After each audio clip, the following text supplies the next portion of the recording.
ठीक है। इसका भाग विधि से कैसे निकालते हैं? भाग विधि,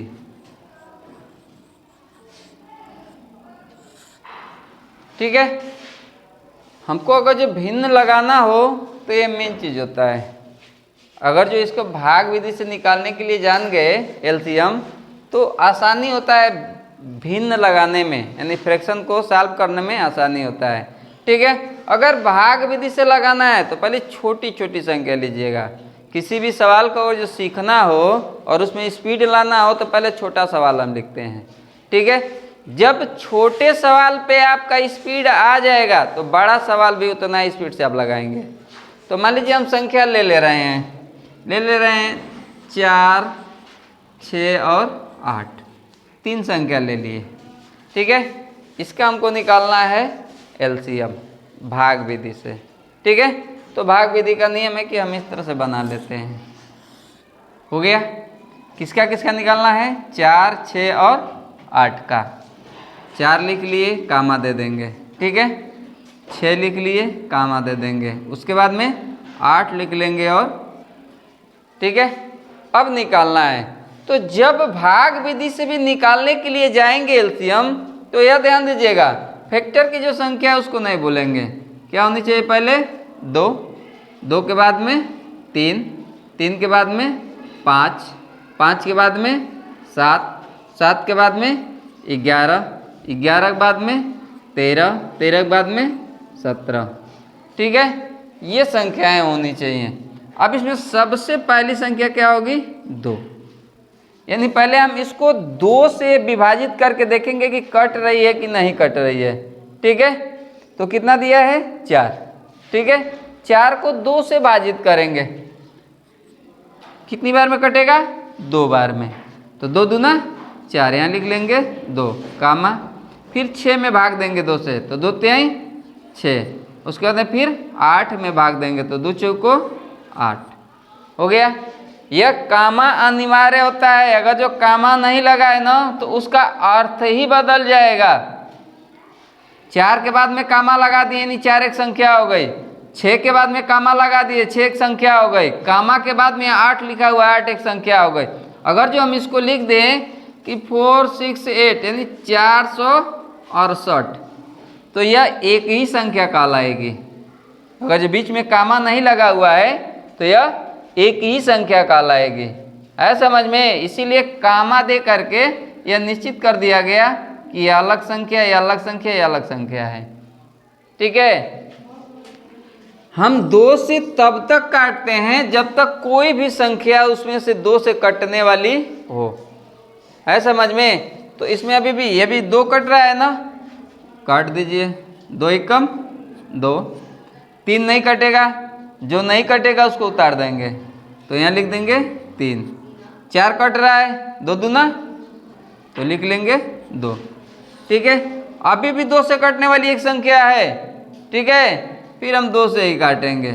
1 नहीं कटेगा 2 से, उतार लेंगे। 3 नहीं कटेगा 2 से, उतार लेंगे। 2 कट जाएगा, 2 एकम 2। ठीक है। अब 2 से कटने वाली संख्या नहीं है, तो जब 2 से नहीं कटने वाली संख्या रहेगी तो उसके बाद हम यहाँ देखेंगे, तो 2 के बाद में कौन सी संख्या आती है? 3। अब देखेंगे कि 3 से कटने वाली संख्या है कि नहीं है। तो हम देख रहे हैं यहाँ 3 है, ये 3 से कट जाएगा, तो 3 से काट लेंगे। 1 नहीं कटेगा, उतार देंगे। 3 कम 3, 1 आ गया, 1 नहीं कटेगा तो उतार देंगे। जब 1 आ जाता है ना तो छोड़ देते हैं। ठीक है। अब एलसीएम बराबर निकाल लीजिएगा। एलसीएम बराबर हो जाएगा आपका 2 गुणे 2 गुणे 2 गुणे 3। ठीक है। 2 दूना 4, 4 दूना 8, 8 तिरिके 24। ठीक है। अब इसकी परिभाषा देख लीजिए, क्या कहा है? वह छोटी संख्या है। ठीक है। चलिए इसको बाद में बता रहे हैं, छोटी संख्या है। करें कि जो 2 या 2 से अधिक संख्याओं से पूर्ण रूप से विभाजित हो जाती है। ठीक है। तो यहाँ पे 2 या 2 से अधिक यानी 3 संख्या लिए हुए हैं। इन तीनों से पूर्ण रूप से अगर जो ये विभाजित तो हो गई तो यह इसका लॉसर रहेगा, अगर जो नहीं हुआ तो नहीं रहेगा। भाग दे दीजिए। ठीक है। हो जाएगा 24 भागा 4, 4 छक्के 24। 4 में से 4 जाएगा कुछ नहीं बचा, 2 में से 2 जाएगा तो कुछ नहीं बचेगा। ठीक है, 4 से पूर्ण से विभाजित हो गई। अगली संख्या क्या ले लेंगे? 6। ठीक है, तो हो जाएगा 24/6, 6 चौको 24। ठीक है, 4 में से 4 जाएगा तो कुछ नहीं बचा, 2 में से 2 जाएगा तो कुछ नहीं बचेगा। इससे भी पूर्ण से विभाजित हो गई। अब बचा है 8, तो हो जाएगा 24/8, 8 तिरिके 24। ठीक है, 4 में 4 जाएगा कुछ नहीं बचा, 2 में 2 जाएगा कुछ नहीं बचेगा। तीनों से पूर्ण से विभाजित हो गई। ठीक है, यानी 4, 6 और 8 का जो एलसीएम आएगा वो आएगा 24। अब यह कहा था ना कि वो छोटी संख्या है, यह कहा है ना। ठीक है, तो देखिए छोटी संख्या कैसे माना गया है। 24 दिया हुआ है। ठीक है, 24 के बाद में जब इसका श्रेणी क्रम बनाएंगे, ठीक है, 24 के बाद में 48 भी एक ऐसी संख्या है जो 4, 6 और 8 दोनों से कट जाएगी ना। ठीक है, उसके बाद में आपका आ जाएगा 72। ठीक है, 72 भी एक ऐसी संख्या है जो तीनों से कट जाएगा। ठीक है, देख लीजिए, 4 ही कम 4, 3 बचा। ठीक है, 32 हो गया, 4 8 कट गया, 4 से भी 6, 6 ही कम 6, 6 दूना 12 कट गया। ठीक है, 8, 8 9 72, तीनों से ये भी विभाजित है ना। 48 भी देख लीजिए, 12 चौको 48, 12 बार में कट गया। ठीक है, 6 8 48, 8 बार में कट गया। 8 6 48, 6 बार में कट गया कि नहीं कट गया? तो उसने बस यही कहा था ना कि वह छोटी संख्या है, तो ये अपने श्रेणी क्रम में सबसे छोटी है कि नहीं है।